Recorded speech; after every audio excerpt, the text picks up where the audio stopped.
Good evening, and thank you for joining us. Moses, what a great story to talk about off the top of the cast. Could be undefeated. I guess we'll see how it goes. Let me catch my breath first, because just watching those made me tired as is. Holy smokes. No, but you're absolutely right. It's been fantastic. Yeah. Excuse me. Really need to catch your breath. I need to. Breathe in, breathe out. But you know, it's been a fantastic second half of the season for the Border Kings. They've won 8 in a row, looking to make it 9 yesterday. And I'll try to catch my breath for sports and tell you a little bit more about it. Sure. And Gerard, still another beautiful day for being the end of January. Almost Yep, it is. the month there. Yeah, well, you may as well. If it's the first month of the year is practically in the books, eh? So and fast. yeah, so fast it's been true, but it's been a good one generally overall, except for that 1 week that let's not even talk about it right now. We got to +2 today. Let's see what we're dealing with here. This is phenomenal weather that we are enjoying. +2 was the high just at around 3 o'clock. For Cold Lake and area, it was a +3. In the Battlefoods, they got to the 0 mark actually. They had a bit more sunshine and they have cooled off a bit more rapidly than in Cold Lake and area. They had a bit more sunshine there as well too, and what we're seeing, and that happened during Cold Lake and area during the course of the day, driving conditions a bit on the testy side, really, some freezing rain as well, and some fog earlier on in the morning too. But the conditions that we see with those clouds, there's no major precipitation in those clouds, but we're going to have the details of it coming up a little later in the cast. Drivers don't seem to be getting the message when it comes to talking and texting behind the wheel. 1/4 of all crashes in Saskatchewan are linked to distracted driving, yet people don't seem to be taking the law too seriously. But new numbers show many drivers are just as concerned as police. It's a more common concern than you might think. In fact, 94% of people taking part in a recent SGI survey say it's their #1 road safety concern. Talking and texting while driving has been illegal on both sides of the border for the past 4 months. But our CMP officers say that isn't changing people's habits. On this morning's commute alone, Lloydminster RCMP ticketed 2 people for that very reason. I followed a fellow.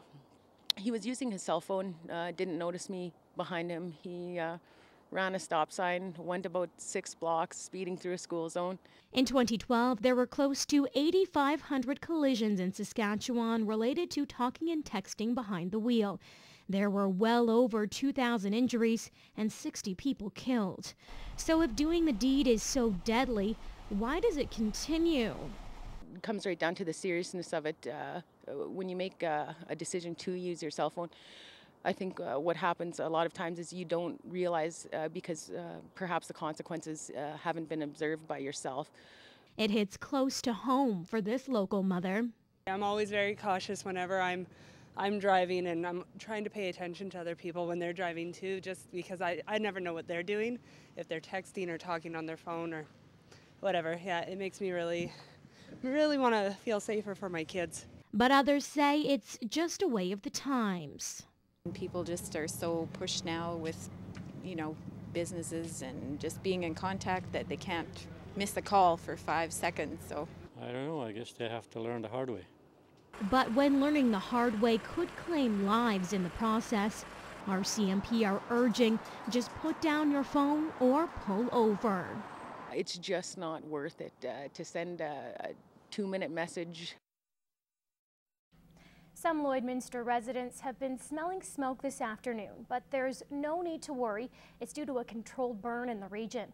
An Alberta Environment spokesperson says air quality levels are still good and residents shouldn't be concerned.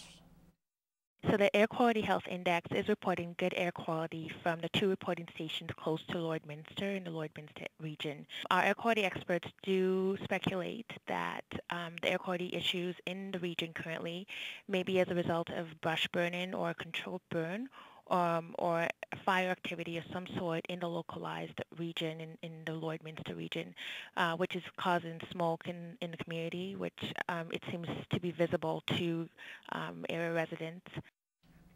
For the most up-to-date air quality information, visit the Air Quality Health Index website at airquality.alberta.ca.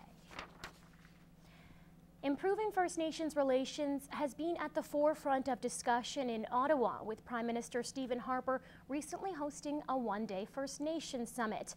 Today, the border city opened up its own discussion as the Rotary Club played host to the Treaty Commissioner of Saskatchewan. Kelsey Bloxham reports. Promoting conversation tops the list for Commissioner Bill McKnight, who works to change stereotypes of First Nations people. Unless we talk to one another, unless we develop an understanding and have a relationship with one another. When treaties were signed, they were signed so there would be an ongoing relationship between the newcomers, guys like me, and First Nations. McKnight is a firm believer that land treaties benefit both First Nations and non-First Nations people. It's easy to see that who benefited most from treaty. It was the newcomers, and what we're trying to do is to identify opportunities so that First Nations will be able to benefit from the economy that's been here and that we've created on what was originally their land. The Commissioner encouraged members of the Rotary Club to visit treaty land and see for themselves exactly how both sides benefit.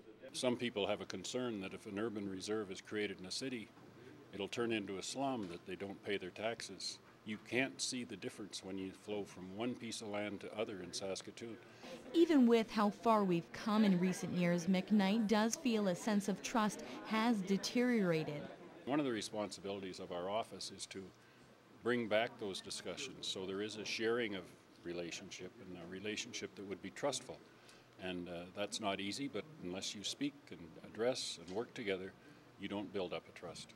Earlier in the day, McKnight met with city officials to figure out how to encourage more First Nations participation in the local economy. Businesses need workers. First Nations have a huge unemployment rate.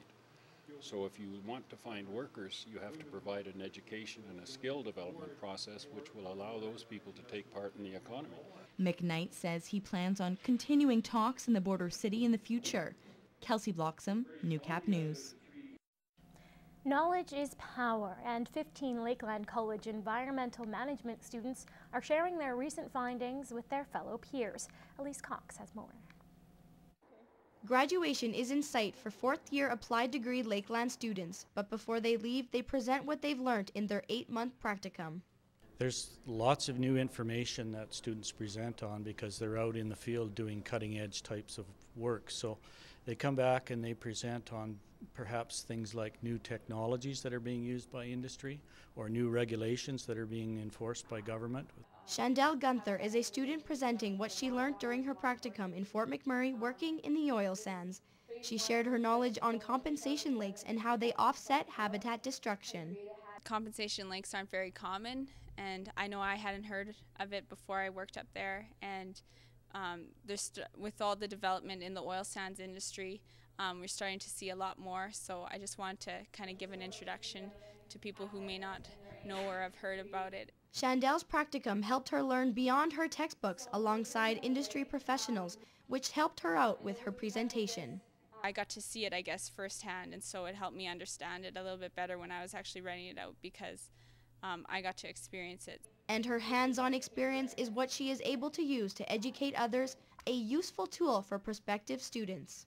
We have a lot of our current first and second year students that are considering entering the degree program are here to learn what possible careers are out there and the wide variety of potential positions are out there for them. Elise Cox, Newcap News.